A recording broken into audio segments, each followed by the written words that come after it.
كمزي طمطيمم بزحت يوم وشت بيت كريستيان نازلو بطعمي يحزنني ቅድስት ድንግል ማርያም ንሚልዮናት ክሰምዖም ትኽእል እያ ከምዚ ክትቅበሎም ትኽእል እያ ዝብል ነገር ስምዕና እንዳበልና ክንጽሊ ክንድምን ምናምን ዝተጻሕፈ ነገር የለን ኣብ መጽሓፍ ቅዱስ እውን ይብልናን ከምዚ ዝብል ማለት እዩ ካልኦት ናይ ዳሕራይ ናይ ቤተ ክርስቲያን ጸሓፍቲ እውን እንተኾነ ስምዕና እንዳበሉ ጸሓፍዎ መገዲ የለን ጸለይዎ ጸሎት እውን የለን ማለት እዩ ቀጥታ ዝብል ነገር حزي نخلنا عالم زل حبرتسب مريم سمعية ميكائيل سمعيو تحدق بس تحدث صادق سمعيو مبالغن أمالخ خمبزح عينت سلازغون كنت نقول لي زقبنا مالتي بتعمي ذنادد أستمر إنت محلالف وذي استمر حلالف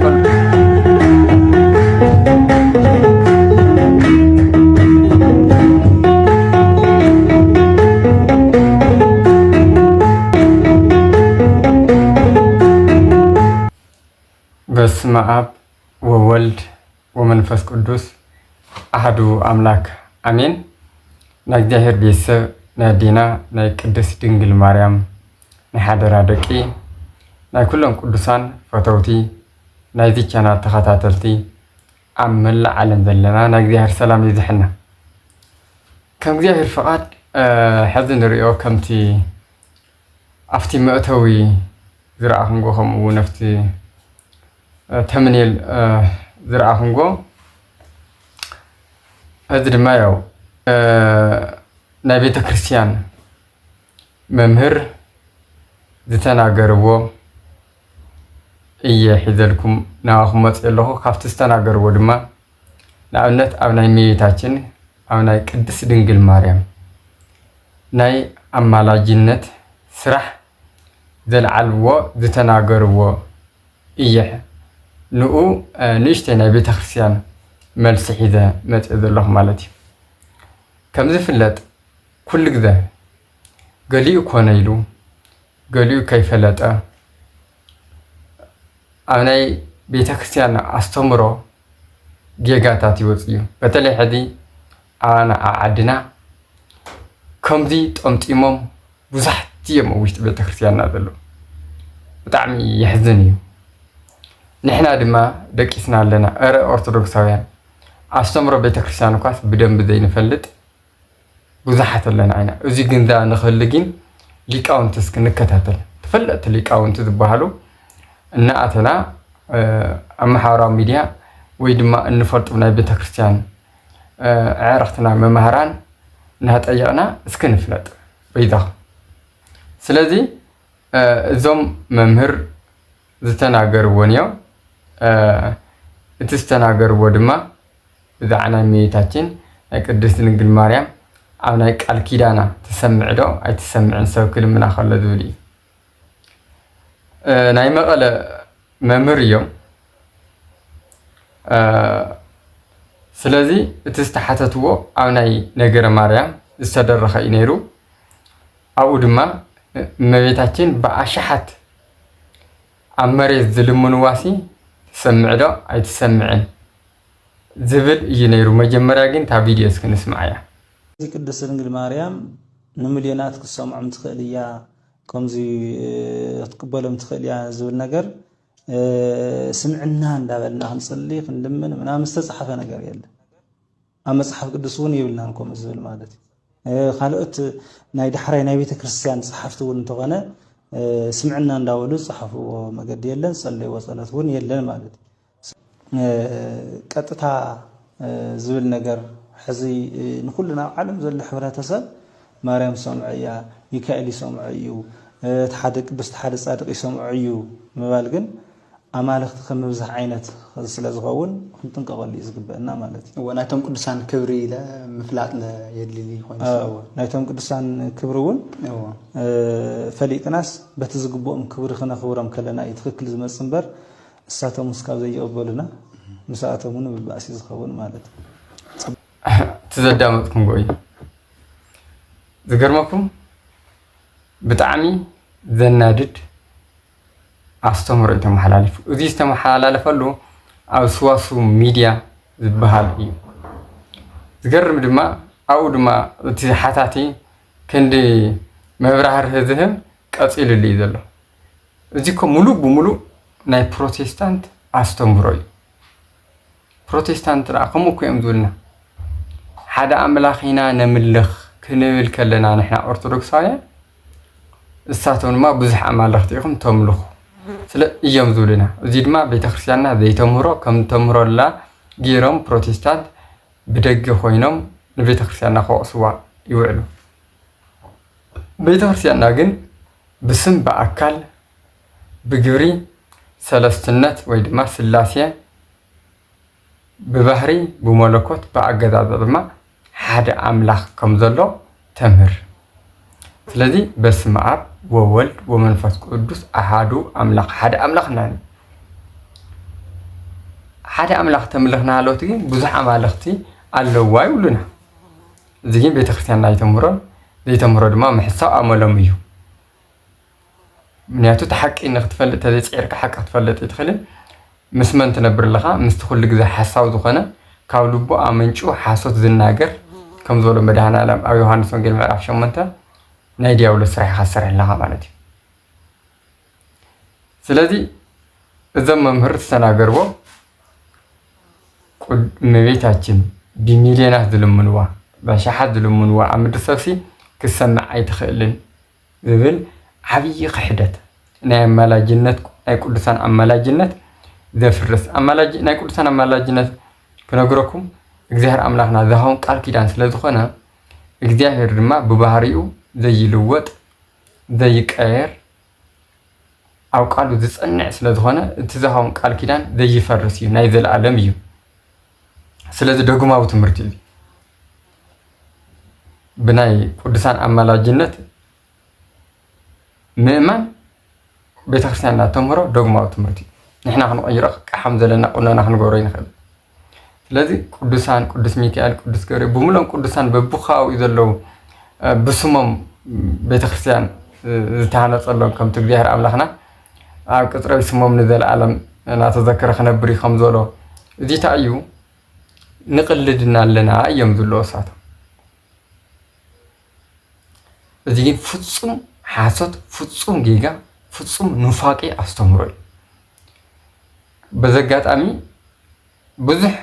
نقفة تقدي تلعي لهم يكرتاي لهم الله أو سواسو ميديا أتيهم كتري وادخلوا خاطر سواسو ميديا ون يحلفنا نيرنامو أبز حدا فنشتي أجمز فترات حساب أستمرو نيرامو أو أمسرت غيرنا أنا رمى عنتي كنوجا استي بمجمرة تابنا ورد حساون خلاتنا ون رينا ينا هم سواسو ميديا ون رينا ينا مجايا سواتو ون تاتوريت أزوات information تحابريتها بس حاتكم يا ريهم ما هم تأيات مثل تاجيجا كما يخان أرم مالول مسرت غيرنا أنا كنوجا مجايا سوات أطلو بسم أب والد ومنفس قدوس أهدو أملاك جيني كرت على أول نمبر أرجيت أمهدون أيتناجرون تايمالتي أفتي كرتهم متحف قدس يلين يميلا ناي حدا أكبر تخونيا هو نملينات مريم تسمع مديا حدا يسمع مدي ميكائيل يسمع مدي جبريل يسمع مدي زول نجارس لك عيكون أنت بال يا سبب مصحف قدساوي يكون لنا يا سبب دنا جيت أزلا مالتي مصحف قدساوي يكون نزبل بزح خلنا نجاجر نبيمه تي من الوقت سفيح دقيقة النجاجر كلها بزح جزء صبقوني وتأكايو سحتتون كجاتم يخيليو أفتو صغيرة حساب جن بتعمي منا مسألة أو سحتت توهيل زوجة حساب يقولني لازم من حزون أتي مصحف قدسكوا أسرع مصحفي أو تايل كرينا هذه مصحف قدس مثلا قدسان يسمعنا ده يدامسنا ده صلتنا سمعهم أكون مجدي أهير يلمون ده محرس لما يلو أخلنا ده زبل كرينا نسمعين فتصم يلني ده ذكرمكم بتنا يتخسن مصحفتي إن ده خم ده أكل كش خوي نفسي كيدان اليوم قداسينيو وداسي مريم إذا كنت نايلك أنت مصحفت زبالة كواس أو كوادا يورين ثمانية حدا مصحف قدس نيو نبي تخسرنا أو كوا يورين سلذي إذا حركة نيا بيجا أيو ቤተክርስቲያንና ኣይተቀበለን ናይ ፕሮቴስታንት ኣስተምሮ ይህዝቡን ይቅርታ መዋሎም ብጣዕሚ ሰየ ተመስገን አምላኽ ይዘብል ምናልባት ሰፊሕ ዳቂቃ ክትነጋገር ከለኻ ብዙሕ ግዜ ጽቡቕ እውን ይወፀካ እዩ ስሕተት እውን ከጋጥም ይኽእል እዩ እቲ ናሃተይ ኣካይዳይ ዝፀሓፈ ሰብ የለን ዝተፀሓፈ የለን ዝተናገረ የለን ኢለ ምድምዳመይ ንእሽተይ ጌጋ ነይሩኒ ኣብ ግን መምህር ተኣክል ኮይንካ ከምዚ ምባል ማለት ክንደየናይ ዝኣክል ውድቀት ከም ምዃኑ ግን ክንግንዘብ ኣለና ሰብ ናይ ምፍላጥ ዓቕሙ መጠን ክህልዎ ይኽእል እዩ ግን እቲ ዓቕምካ ክትናገረለካ ወይ ድማ ተዳሊኻ ናብ ሚድያ ክትመፀለካ እምበር በዓልካ ብዝመሰለካ ክትናገር የብልካ ስለዚ بمسارات قدسان متحفتي እመቤታችን ቅዱሳን ኩሎም ኣብ ሰማይ ኮይኖም ንሕና እንልሙኖ ጸሎት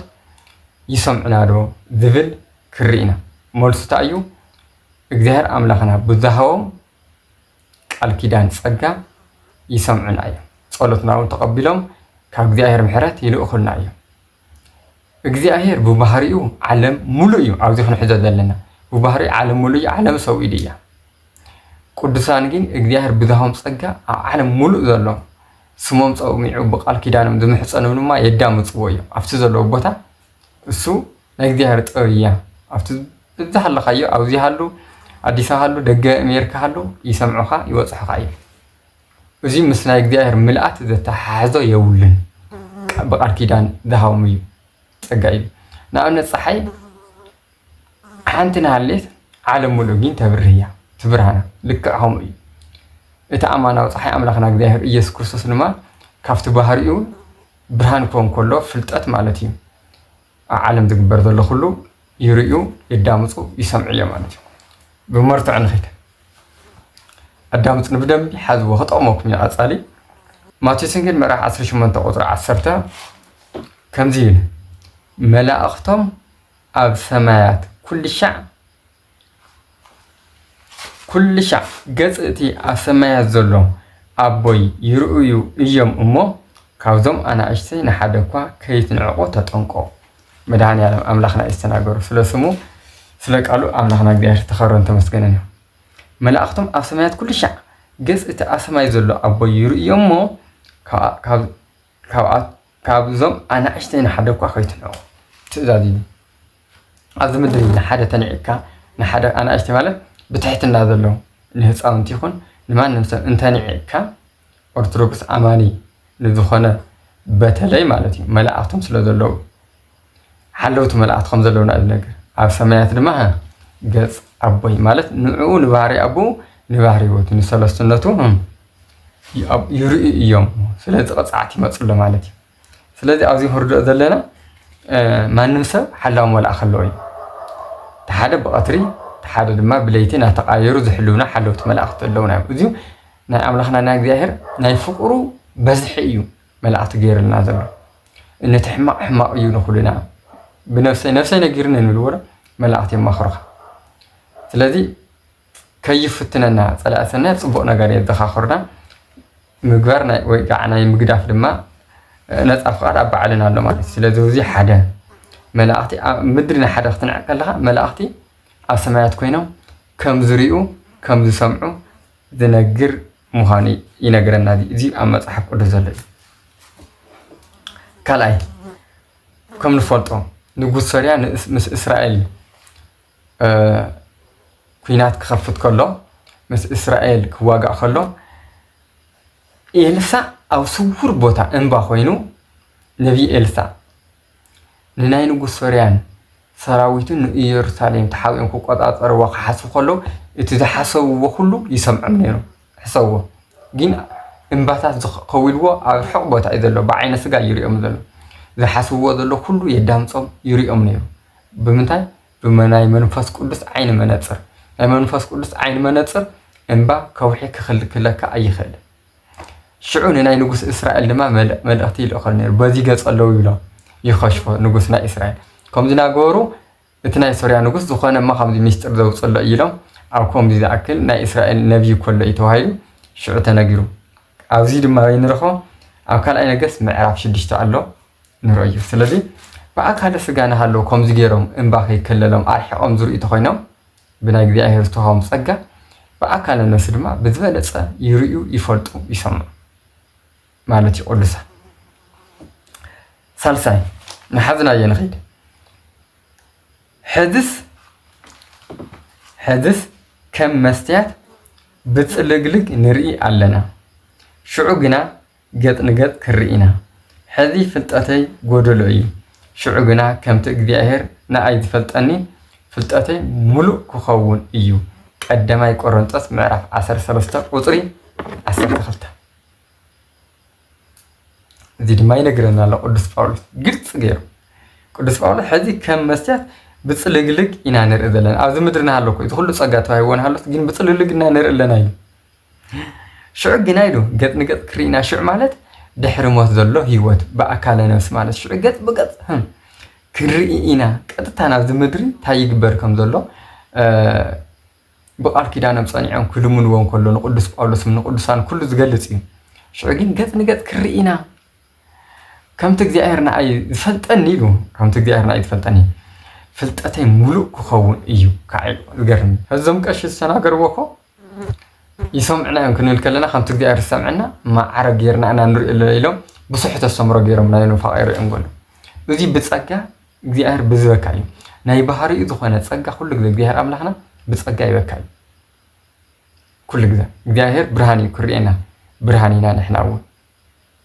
ببرهان لما لا لسوينا برهانينا قدسان هذا برهانيو قدسان أعمالك زبط أجاي بحالي بما أبصر نخيل نتحم شيء محاتم مستفتح دما نفسات أتم من تقال إجديابهرن سلقة ذهابهم مسكرنتن زتحاردو أب تحتي مسوعتي رأخ عب بزل دمسخة أو قدسن حقنيان زخونكا قويتا كسكا معازيخا ذي تفرد نتوم أمدري ذلوخا كسكا معازيخا حين دمنا ذي تفرديهم إنا ولو ترعو الناس وكفهم دما سعدا كدان توهاهم قطر إيتم كم آتم كقطر ذلهم بسقطهم أقلقلتن أحواتهم كساب ذمل كعجنا نقرب زمن كعرفو تناقرهم رأي يوحنس معرف شدشتا كقطر شعتا قطر كسكا 10 حدا قلت زي السماي بأكل نفسي نقدر أملاحنا بقطتها نمنتا إيخا سلدمنا دفتوسو حين ذي تفدي إنا ولو طرق نجرون حين فدا هيقبر كم ذلو سلذ استوعلو ذريو سلذ سمعو حين فدي سلذ بأكل نفسي سي تريخا تدامتخا تسمعها እግዚአብሔር ብዛሃካ ጸጋ ኩሉ ይካአል ኩሉ ኃይል ብዝህበኒ በክርስቶስ ኩሉ ይኽእል ይብል ቅዱስ ጳውሎስ ኃይል ብዝወነ ክርስቶስ ኩሉ ይኽእል እዩ ስለዚህ ኩሉ ንኽእል ኮይኑ እቲ አምላኽና እግዚአብሔር ኩሉ ዝኽእል ኃይል ዝወና ዘሎ ናይ ባህሪኡ ጸጋ ተኻፈልቲ ገይርና ማለት እዩ ስለዚህ እዚ ፍንቶ ቢሉ ዝነግር መጽሐፍ ቅዱሳዊ ቃል እዩ سم يلن سلزولو كحدة زخانة سحتة زخانة تمرتي أمام حلالي فهم مالتي حمشاي نرى حمشاي أو مصحفي هينوك معرفت شعته كاب قصري إثران حدث كإثران سلسلة زلل بمحرني خانو ولكم يعني بديام ليلا رأي أيهم يتأرك أنن ما درياتشونا يقدسان ماريافياتشون أيهم بديام أينوتشي كملأت غرا ማደሪያቸውን ከቅዱሳንም ጋራ ማረፊያቸውም አየሁም ስለሰው ልጆች ይለምናሉ ይማዳሉ ይጸልያሉ መጽሐፍ ነው ተለይ አውሲ ካሊ ራእይ ረአኹ ናይ ጻድቃን መሕደሪኦም ናይ ቅዱሳን መዕረፊኦም ረአኹ አው ዓይነይ ምስ መላእኽቲ መሕደሪኦም ምስ ቅዱሳን መዕረፊኦም ተመልከትኩ ስለ ሁሉ ሰው ይለምኑ ይጸልዩ ይማልዱ ይብለና ስለቃሉ እግዚአብሔር አምላክና ተባረከ ተመስገን አብቲኒ ሄኖክ ዘሎ ምዕራፍ 9 ካብ ቁጥር 21 እስከ 23 ትንቢት ይዘናገርለት ስለዚህ አሰማይ ቅዱሳን ስለ ሰብ ኩሉ ቃል ኪዳኖም ጸኒዑ ምስ ኣምላኸይ ኣራኽቡኒ በዲለ እየ ኣነ ሓጢኣተኛ እየ እናበለ ከም ሕፀኖም ከሎ ስለ ዘዳምፅዎ ስለ ዝርእይዎ ምስ ኣምላኽና የራኽብዎ ይቕረበሎ እናበሉ ማለት እዩ ነዚ እኮ እዩ መድኃኔዓለም ኣምላኽና ብስም ጻዲቕ ብስም ጻዲቕ ነቢይ ብስም ነቢይ ዝቕበል ዓስቢ ነቢይን ዓስቢ ጻዲቕን ክረክብ እዩ ዝበለና ኣምላኽና እግዚኣብሔር ከምዚ ገይሩ ወንጌል ነጊርና ምስ ኣምላኽ ዘይመዓራረና ኣምላኽ እንደም እኮ ብናይ ቅዱሳን ቃል ኪዳን ክንፈልጥ ከለና ይርኢና እዮም የዳምፁና እዮም ጸሎትና ክንብል ከለና እኮ ብዝበለፀ ናይ እግዚኣብሔር ጥበቡና ፍቅሩ ቸርነቱ ብዝበለፀ ነስተውዕለና እምበር ኣየዳምፁና እየሰምዕን ማለት እቲ እግዚኣብሔር ዝቦም ጸጋሲ ጎደሎ እዩ እናኮኑ ኣለና ጎደሎ እዩ ኣይኽእልን ኣብ ቅዱሳን ሓዲሩ ጸጉኡሲ ክርኢ ይኽእልን ኮና ኣለና ኣብ ቅዱሳን ሓዲሩ ዝምልከተና ዘሎ ብናቶም ብዝተዋሃቦም ቃል ኪዳን ገይሩ እኮ እግዚኣብሔር ኣምላኽና እዩ ናይ መንፈስ ቅዱስ ጸጋ ብኡ ገይሮም እዮም ዝርኢና ዘሎ ኩሉ ዝርኢ ኣምላኽ እያ ንስ እዮም ለቢሶምጎ ዘለዉ እሱ ጸጋ ሂቦም ዘሎ ስለዚ እዚ ስለ ዝኾነ ኦርቶዶክስ ተዋህዶ ኣስተምረና ድማ ኣብ መጽሓፍ ሄኖክ ምዕራፍ 9 ቁጥሪ 21-23 ዘሎ ብደንብ ጌራ ተምህሮ እያ ማለት እዩ ቁጥሪ 6 ንስኻትኩም ናይ ዓለም ብርሃን ኢኹም ኣብ ተራራ ዘላ ከተማ ክትስወር ኣይትኽእልን እያሞ ይብለና ስለዚ ኣብ እምባ ዘላ ኣብ ተራራ እምባ ኮረብታ ዘላ ከተማ ክስወር ኣይትኽእልን መብራህቲ ተልይዋ ድማ ንኩሉ እያ ክተብር ስለዚ ንስኹም ናይ ዓለም ብርሃን ኢኹም ተራራ ኢሉ ዘሎ ድማ ናይ ቅድስና ሓፍማል ክብሪ እዩ ኣምላኽና ናይ ባህሪ ብርሃን እዩ ብርሃን ብባህሪኡ እግዚኣብሔር ኣምላኽና እዩ ኣምላኽና መድሓኒትና ኢየሱስ ክርስቶስ ኣነ ናይ ዓለም ብርሃን እየ ኢልና ናይ ዓለም ብርሃን እየ ተይሉ መሊሱ ድማ ንሃዋርያት ንስኻትኩም ናይ ዓለም ብርሃን ኢኹም ኢልዎም ናቱ ብርሃንነት ናይ ባህሪኡ ዝኾነ ብርሃንነት ብጸጋ ሂቦም ኣሎ እቲ ብርሃን እንታይ እዩ ድውያን ዝፍውስ ዝተሰወረ ዝርኢ ከምቲ ቅዱስ ጴጥሮስ ሓዊኦም ዝነበሩ ሓዊኦም ጎይዱ ዝቆፅዖም ማለት እዩ ዝተሰወረ ዝርአ ስለዚ እዚ ድማ ናይ ቸርነቱ ናይ ፍቅሩ ርህራሄ እዩ ስለዚ ንሱ ናይ ዓለም ብርሃን እዩ ብባህሪኡ ቅዱሳን ድማ ናይ ዓለም ብርሃን እዮም ተባሂሎም ስለዚ መቸም ኣምላኽ ኢኹም ንብሎም ይኹናን ዘለና ኦርቶዶክሳውያን እዚ ኩሉ ንፈልጥና ናይ ዓለም ብርሃን ይምክል ከሎ እግዚኣብሔር ኣምላኽ ብጸጋ ዝሃቦም ናይ ዓለም ብርሃን እዩ እዚ ድማ ብናይ ወንጌል ወይ ከዓ ብናይ ቃል ኣምላኽ ንዓለም ከምህርዋ ብርሃን ክገብርዋ ፍልጠት ብርሃን እዩ ብናይ ኣምላኽና ቃል ፍልጠት ክትፈልጥ ሕማቕን ጽቡቕን ክትፈልጥ ዝረቐቐ ኣጉሊኻ ዝረሓቐ ኣቕሪብካ ንኽትርኢ ቃል ኣምላኽ ትርኢ ኣለኻ ሕማቕን ጽቡቕን ንኽትፈልጥ ህይወትካ ንኽትሪኣ ቃል ኣምላኽ ህይወትካ ንኽትሪኣ ኮይኑ መስትያት ኣብ ገጽና ርስሓት ከም ዘለዎ ወይ ድማ ኣለደ የለን ከም ንርኢ ብቃል ኣምላኽ ድማ መስትያትና እዩ ህይወትና እንታይ ትመስል ኣብ እንታይ ደረጃ ነና ዝብል ህይወትና ንመዝነሉ ናይ ህይወትና ማንዋል እዩ ቃል ኣምላኽ ማለት እዩ ስለዚ ናይ ዓለም ብርሃን እዮም ዝተባሃሉ ቅዱሳን በዚ ናይ ዓለም ብርሃን እዮም ተባሂሎም ድማ ኣብ ሰማይ ኮይኖም ኣብዚ ምድሪ ዝግበር ዘሎ ይሰምዑ የዳምፁ ማለት እዩ ናይ ዓለም ብርሃን እዮም ተባሂሎም ናይ መን ብርሃን ዓለም ማለት እኮ እምኒ እምባ ኮረብታ ይኮነን ስለዚ እዚ ደረቕ ዘሎ ህይወት ዘይብሉ ጉእ ኣብዚ ምድሪ ዘሎ ይኮነን ዓለም ዝተባሃለ ንሕና ደቂ ሰባት ኢና ስለዚ ናይ ደቂ ሰባት ብርሃን እዮም ተባሂሉ ስለዚ እዚ ድማ ኣብ ማቴዎስ ምዕራፍ 5 ቁጥሪ 14 ዘሎ ኣምላኻዊ ቃል እዩ ካሊእ ኣብ መጽሓፈ ጥበብ ምዕራፍ 4 ቁጥሪ 16 እንረኽቦ ኣብ 81 ማለት እዩ ጻድቅ ሰው ከሞተ በኋላ በህይወት ባሉ ክፎች ላይ ይፈርዳል ግርም ጻድቅ ሰብሲ ሙስሞተ ድሕሪ ሞቱ ማለት እዩ ብነፍሲ ብህይወት ንዘለዉ ኣብዚ ምድሪ ክፉኣት ይፈርድ እዩ ንኽፈርዶም ዳ ከመ ገይሩ ይፈርዶም ጻድቅ ሰብ ሙስሞተሲ ኣብዚ ምድሪ ዘለዉ ክፉኣት ይፈርድ እዩ ኢሉ ብጸጋ እኮ እዩ ዝፈርድ ኣሎ ርእይዎ ፍርዲ እኳ ብጸጋ ይወሃብ ስለዚ እንድሕር ዝፈርዱ ኮይኖም ብኣካለ ስጋ ዘሎ ኣብዚ ምድሪ ዝፈርድዎ ኮይኖም ብነፍሲ ሰማይ ኮይኖም የዳምፁ ይሰምዑ ይርእዩ ምዃኑ ይነግረና ኣሎ እዚ ማለት እዩ ስለ ቃል ኣምላኽና እግዚኣብሔር ተኸብረን ተመስገነን ይሁን ካሊእ እዚ ካብራና መጽሓፍ ቅዱስ መሰረት ኣስራብ እንድሕ ኮይኑ መጽሓፍ ቅዱስ ቅዱስ ያሬድ ጠቒሶምና ኣብ ቅዱስ ያሬድ ኳሲ ብቐጥታ ስለምንና ዝብል የለን ኢሎም ዝገርም ኮይኑ ኣብ ናይ ቅዱስ ያሬድ ብሉይ ሓዲስ አንድምታ ዘመሰኻኽር ዋይ ዜማ ዘሰማዕኹ በሰማይ ኢሉ ሰለስተ ዜማታት ራራይ ሒዙና ዝመፀ ናይ ቤተክርስትያን ብርሃን ዝኾነ ቅዱስ ያሬድ ከምኡ ኢሎም ምስ እመቤታችን እኮ ዝተነጋገረ እኮ ቅዱስ ያሬድ። ስለዚ ኣብዚ እንታይ ይብል ካብቲ ቅዱስ ያሬድ ኢሎም ዝተናገርዎ እኳሲ ዓንቀጸ ብርሃን እስክንርኢ እንታይ ይብል ብቐጥታ ለምንልና ይብላ እመቤታችን ስለተሰምዖ ስለተዳምፀ ነበረት ወድኺ ምሕረቱ ከካፍለና ቅድስት ድንግል ለምንና ይብል ዓንቀጸ ብርሃን ርእይዎ ኦ ኣደ ጎይታና ወድኺ ፀጉኡ ከይኸለና ምሕረቱ ከካፍለና ቅድስት ድንግል ለምንና ኣብ ውዳሴ ማርያም ከቅዱስ ኤፍሬም ሱርያዊ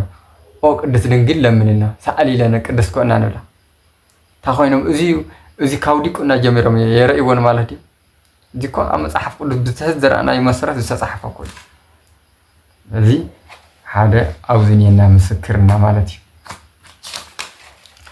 ቀፂሉ ድማ ዝገርመኩም ኣብ መፅሓፈ ቅዳሴ ኩልና ከም ንፈልጦ እቲ ዝዓበየ ጸሎት ናይ ኣምላኽና ናይ መድሓኒትና ናይ ኢየሱስ ክርስቶስ እቲ ኣማናዊ መለኮታዊ ቅዱስ ስጉኡን ክቡር ደሙን ዝፍተተሉ ቅዳሴ እዩ። ቅዱስ ስጋውና ክቡር ደሙ እቲ ኣማናዊ ኣብ መስቀል ዝፈሰሰን ዝተቆረሰን ኣማናዊ ኣብ ቤተ መቅደስ ዝፍተት መለኮታዊ ቅዱስ ስጉኡን ክቡር ደሙን ናይ እግዚአብሔር ኣምላኽና ብቅዳሴ እዩ ዝቕየር ዝልወጥ ናብ ቅዱስ ስጋውና ክቡር ደሙ ኣብኡ እንታይ ይብል እዚ ይርእዎን ነይሮም ማለት እዩ። ኣብ መጽሓፈ ቅዳሴ ምዕራፍ 3 ቁጥሪ 121 ሰኣሊ ለነ ቅድስት ይብል እቲ ኻን ሰኣሊ ለነ ይብሎ ብዜማ ህዝቢ ንሕና ድማ ይብል ህዝቢ ድንግል ማርያም ወላዲተ ኣምላኽ ንብላ ኣምላኽ ዝወለድኪ ድንግል ማርያም ለምንልና ንብላ እዚ ከፍ ኢሉ እኒኦ። ስለዚ ቅዳሴ ይቕበልዎን ማለት እዩ። ከምዚ ኢልካ ይንገር ኣብ ሚድያ ከምኡ ንብል ተሊና ካልኦት እውን ጌጋ እዩ ንጋገአና ኣለና ኣይንሸወን። ካልእ ህዝቡን ኣብ መጽሓፈ ቅዳሴ ምዕራፍ 3 ቁጥሪ 128 ሰኣሊ ለነ ሃበ ክርስቶስ ወልድኪ ካብ ወድኺ ካብ ክርስቶስ ኣምላኽና ለምንልና ይብል። ስለዚ ግን ኣብ መጽሓፍ ቅዳሴ እኮ እዩ ኩሉ ግዜ ቅዳሴ ዝበሃል። ስለዚ ቅዳሴ ማለት ከዓ ሓሰብዎ እቲ ዝዓበየ ጸሎት እሞ ድማ መለኮታዊ ቅዱስ ስጋውና ክቡር ደሙ ዝፍተተሉ እዩ። ስለዚ እዚ ሕፅር ብዝበለ ቅዱሳን እግዚአብሔር ብዝሃቦም ጸጋ ይዳምፁና ይሰምዑና እንታይ ይግበር ከም ዘለውን ይርእዩ እዮም። ስለዚ እዚ ማለት ግን ምስ እግዚአብሔር ማዕረ እዮም ማለት ኣይኮነን። ኣስሚርና ንሓዘ እግዚአብሔር ብዝሃቦም ጸጋ ግን ኩሉ ነገር ሚልዮን ይኹን ኣሽሓት ይኹን ዝልሙነው ዓለም ዘሎ ይዳምፅዎ ይሰምዕዎ ይርእይዎ እዮም። እግዚአብሔር ብዝሃቦም ቃል ኪዳን ድማ ናብ ደቂ ሰባት ናባና ናብ ኦርቶዶክሳውያን ምሕረት ይልሙንና ናይ እግዚአብሔር ፈቃድ እንተኮይኑ እውን በዓልቶም መፅኦም ይግለፅሉ። ስለዚ ጌጋ ንዝኾነ ጌጋ እዩ ምባል ትክክል ክኸውን ክንለምዶ ኣለና። ጌጋ ንዝኾነ ጌጋ እዩ ምባልና እዚ ዘንቅፍ ክኸውን የብሉ ይቅርታ ኢሎም ተመሊሶም ኣለዉ ብጣዕሚ ፅቡቅ ግን ድማ ድብስብሰብ ኢሎም ገሎ ኣብ መፅሓፍ ቅዱስ ኢሎም ገሎ ከምኡ ክኾን የብሉ በቃ ተጋጌ እዩ። ስለዚ ሰዋስው ሚድያ ድማ ኣፅርዩ ክለቆ ይግባእ ከየፃርየ ንምንታይ ይለቆ? ስለዚ ናብ ጥርጣሬ ናብ ምእታዊ ዝኣትሎ እዚ ሚድያ እዚ ማለት እዩ ከምኡ ክኸውን የብሉ። ስለዚ ነዚ ይመስል ኣምላኽና እግዚኣብሔር ድማ ዝሰምዓናዮ ኣብ እዝነ ልቦናና ይሕድረልና። ስለዚ ናብ ኩሉ ንክባፅሕ ድማ ሰብ ንክመሃረሉ ሸር ንበለና ኣምላኽና እግዚኣብሔር ብሰላም የፅሕና። ወስብሐት ለእግዚአብሔር ወለወላዲቱ ድንግል ወለመስቀሉ ክቡር ንዘለዓለም ኣሚን።